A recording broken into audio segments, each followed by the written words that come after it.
Hey folks, this is Kalani. If you logged in today, you might have noticed a few new activities have been lined up for you, and you should have gotten another year's worth of anniversary achievements. That's right, the World of Warcraft's 15th anniversary event is here. Let's have a look at what you can do during this time-limited event and what goodies you can collect along the way.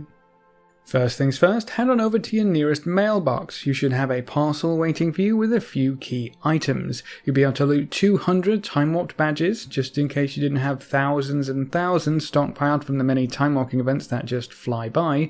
Time Warp badges are used for a few vendors during this event, so they're going to be quite important. It's nice to get a few for free. There's also the typical celebration package. With this being the 15th year, the experience and reputation bonuses are now at 15%, which make this one of the best times of year to get some leveling done or farm up some of that reputation you've been skipping over. You might actually be able to get some rank 3 essences this month. As a quick aside, the Darkwind Fair is currently in town also for another 10% bonus to both experience gains and reputation gains, so this week in particular will be the best chance you get to level or farm rep for quite a while.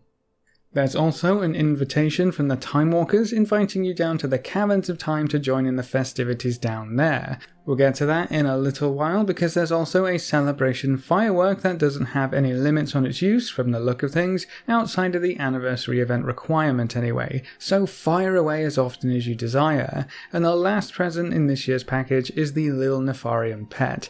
2 guesses who this chap is modelled after. No idea if he's going to be any good for pet battles yet, but one more pet in the collection is always a good thing, right?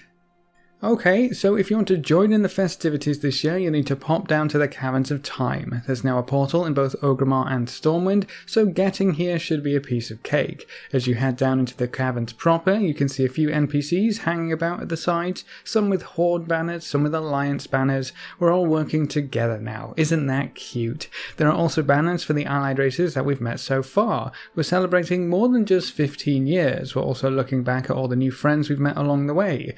At least I guess that's the point of the allied races being included. In the caverns you can find a few points of interest. Chromie is where you hand in your quest, and she'll give you 2 others to complete relating to the event. One is for the Alterac Valley battleground, and the other is for the new time walking raid that's special for this event only. If you want to wander around a bit before signing up for the serious stuff, you can find a whole collection of chrono crystals that allow you to view events of the past. There's one for each expansion cinematic, all in order, with the exception of the Shadowlands, though I guess that technically hasn't actually happened yet. In the back you can also see crystals for some major events in Warcraft's history. The Wrathgate, the Fall of the Lich King, the Dragon Soul victory, the Siege of Orgrimmar victory, and the defeat of Archimonde. Basically, if it had a cinematic and it was important and it was cool, you'll probably find a crystal here. That's a nice little touch. You can find the Warcraft bands playing down here. Algalon is chilling out for some reason. There's a copy of the Scarab Gong that you can ring over and over again, just in case you weren't able to back in vanilla, and you can even play volleyball with Khadgar's head. Just be sure to knock it towards the red goal, for, you know, reasons. Oh no, I'm sure it's not faction related, we're all friends now, right? Just do the red goal instead of the blue one. You'll thank me later. There's also a vendor down here who sells all of the old rewards from the last few years at least. The Van Cleef costume is here, the bronze tinted glasses, the inflatable Thunder Fury of course, the over-tuned Corgi goggles, the Corgi pup pet, and all of the ones that we've seen before. If you have spare time walking badges and you don't know what to do with them, stock up on some fun items to annoy your friends. I'm going to buy quite a few Murloc ones for sure. And then there are also a few food and drink vendors scattered about who can sell you some other interesting items you might want to pick up. The sugary soul shards are kind of like the inky black potion in that they change how everything looks. As you can see, you turn ethereal and everything else shifts to a pinky purple hue. It can make for some amazing scenery. You should try it out in a few of your favourite places in game. There's also the Spellstone Delight, which increases your movement speed by 100% for 30 seconds. This doesn't share a cooldown with potions, and it doesn't have a cooldown itself, so if you buy enough of these, you can keep your buff up constantly. You can't use them in raids from what I've heard, but apart from that, I think everything else is open season. If you've been trying to use these and found some areas of the game where they don't work, let me know in the comments section below. I'll be keeping a nice stockpile of these for alts, questing, old dungeon runs, and just general use. it doesn't have a cooldown, and it's only 10 gold for 5. Now that's good value. The last item you can get from the food and drink vendor is the Uka Duka Elixir. You can probably guess what this one does already. It turns you into a monkey, but not just any monkey, a skeletal monkey.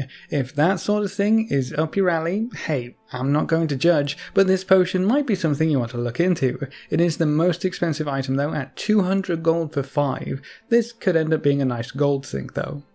There is another NPC hanging around down in the caverns who will give you a daily quest for a chance to earn some more time walking badges, very handy for stocking up on Van Cleave costumes, just for answering a simple WoW lore question. 5 seconds of reading and you're probably done. He also has another quest called the Originals. This is related to the new/old world bosses that have popped up with the anniversary event. You can check your map to see where the bosses are and the quest will give you a handy little marker. Kazakh is in the Blasted Lands, Azhagos is over in Azara, and then the Emerald Dragons have a few spawn points. I'll pop them on screen for you to have a look at. You need to kill 1 Emerald Dragon, Azhagos and Kazakh to complete the quest, and each world boss will drop item level 400 loot, so they may be worth doing for some of your ults. Some of these world bosses also drop transmog items that cannot drop anywhere else at any other time. So if you're a transmog hunter and you're missing some of those exclusive looks, that's another reason to see what these world bosses are all about.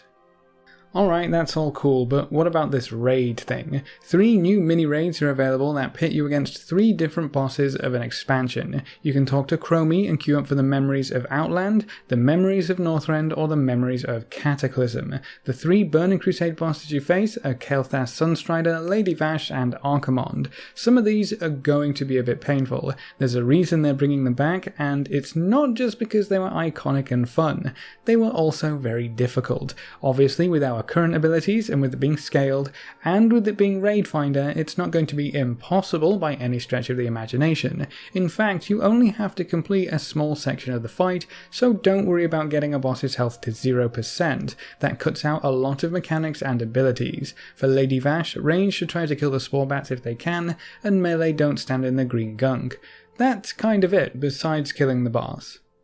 For Kael'thas, this one's actually super simple. You just need to kill the phoenixes and their eggs when you first spawn in, and then kill Kael'thas when he comes back down. There isn't much else going on, except he'll bounce you in the air now and then, and you have an extra action button to use a legendary effect. Some of those are going to be useful, some of them not so much. Either way, just keep DPSing him until you get ported out. Easy.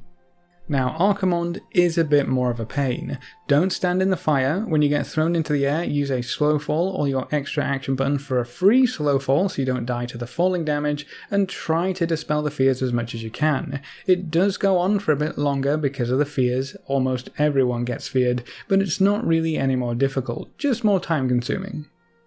The Northrend bosses are a bit more dangerous. Hagen the Unclean is up first, and pretty much all you have to do is survive. Soon after you enter, he'll start the safety dance, stay with the group off of the platform, and move across in quarters. The first quarter is safe first, then the second, then the third, and finally the fourth, and then it goes backwards and forwards once more. One dance is all you really need to do here, an easy victory.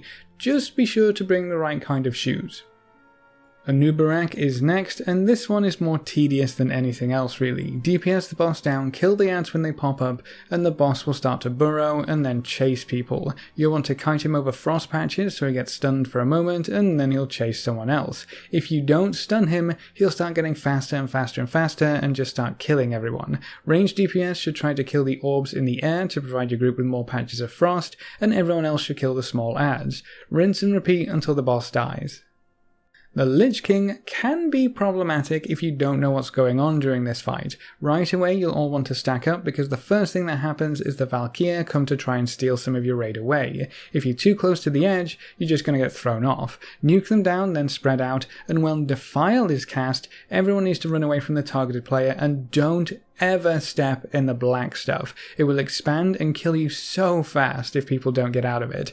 After you've avoided that particular trap, the Lich King will run into the middle and cast Remorseless Winter. When the edges of the platform appear, run onto it and stay loosely stacked. Kill any of the ads that spawn. Ranged DPS need to target the frost orbs that come from the Lich King and kill those before they get to your group. they're going to knock you flying if you get too close to them. All you have to do is survive until he starts to cast Quake. You'll notice a lot of blue lines appear and start to glow. You need to get back onto the platform, otherwise you're going to die because the edges that appeared before are all going to disappear. So go back to where the Lich King is, stack for the Valkyria, spread for the Defile, and rinse repeat. And good luck! The Cataclysm bosses are the last ones you need to kill. Cho Gleam is up first. He's fairly easy, but killing off the ads is the important part. Kill the ads ASAP, then get back to trucking his face. You need to get him down to 10% to win, I think, and partway through he'll do a crazy transition where everything will get voidy. Just keep wailing away at him and clear away any ads when they spawn. Nefarian is actually shockingly easy. When you first zone in, run to the pillar closest to you and swim up in the lava to get on top. Kill the ad while interrupting it, don't let any casts go off. There are 3 ads total, and when they all die, that's actually it. You win after that, so it's a piece of cake. And then there's Ragnaros. This is another fight that might give you some trouble. There's a few moving parts and a lot of bugs right now. If you just die randomly, chances are the encounter is bugged. All you can do is just try again. Avoid his hammer and the fire waves. He sends out 3 and they're telegraphed pretty well. Avoid the smoky AoE that wraps around the entire platform. And when he slams his hammer into the ground and it stays there, you need to kill all of the ads that spawn. Slow them, stun them, nuke them, everything you have. After that, it's almost a free win, just keep hitting him. All of these mini raids have a chance to drop 420 item level gear in the box you get at the end, so that's kinda cool. Again, nice gearing up for any alts or maybe for the mains who have been left behind, and completing all 3 expansions memories will give you an achievement and reward you with the super shiny Worldbreaker mount. You'll find the mount in your mail. There you have it, the Deathwing mount we've all been waiting for. It is a pretty cool mount, though I don't think I'll be using it myself all too often. There are so many to choose from these days. As a really awesome extra, by the way, taking part in the Outlands Time Walking section has a chance to drop the Ashes of Alar mount, and the Northrend section has a chance to drop Invincible's Reigns. This might be worth doing on your alts, just for a chance of the mounts, although I think there is an item level 380 requirement to sign up. Maybe you need to get some gear from the world bosses first.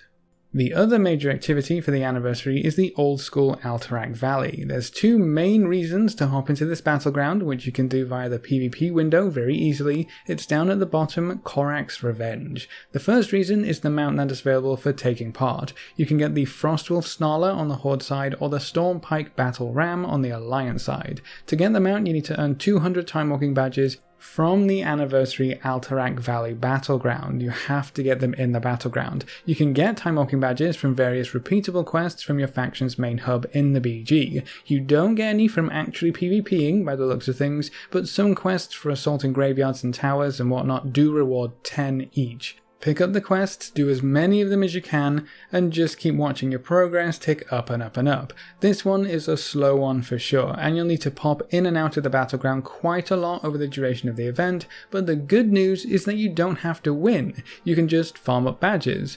The other main reason is the quest to earn 500 honour in Alterac Valley as well. That quest rewards another 400 Time Walking badges and 10 Marks of Honour, so you may as well get that done while you're farming badges for the other mount. You should be able to get all of this done over the next few weeks at the very least. There's no real rush, it's not like we have anything else to do in game right now. We're all just waiting for patch 8.3. That is, if you remember that we're getting a patch 8.3, I know the Shadowlands announcement kind of overshadowed the last patch of this expansion. Our poor tentacle boy N'Zoth didn't even really get to do anything before we're completely writing him off. A bit of a shame really, but if you're curious about patch 8.3, the dev team have confirmed that we will see the patch early next year. So no December patch day, no new raid for the holidays, we can all relax and chill until the new year, and then we have to take the fight to N'Zoth. We might see some PTR builds sometime soon as well. There's going to be a character wipe to implement the introduction experience properly on the PTR, and usually that's accompanied by another large build which puts a few more pieces of the puzzle together. I'm looking forward to making some more 8.3 videos for sure. But that's it for the anniversary event and what you can get done while it's active. What do you think of the Time Walking raid bosses from what you've seen so far? Were they too easy because it was just a snippet of the encounter, or were they maybe a bit too hard because of how unforgiving some mechanics are? What do you think of the rewards for this year? Leave all your thoughts in the comments section below. A big thank you to all of our supporters over on Patreon. You can see their names floating by on screen. If you want to join these lovely guys and gals, you can find a link in the description below. Remember to leave a like just below the video before you leave. If you want to see more, make sure to subscribe. But apart from that, thanks for watching folks, good luck and have fun, and as always I will see you next time.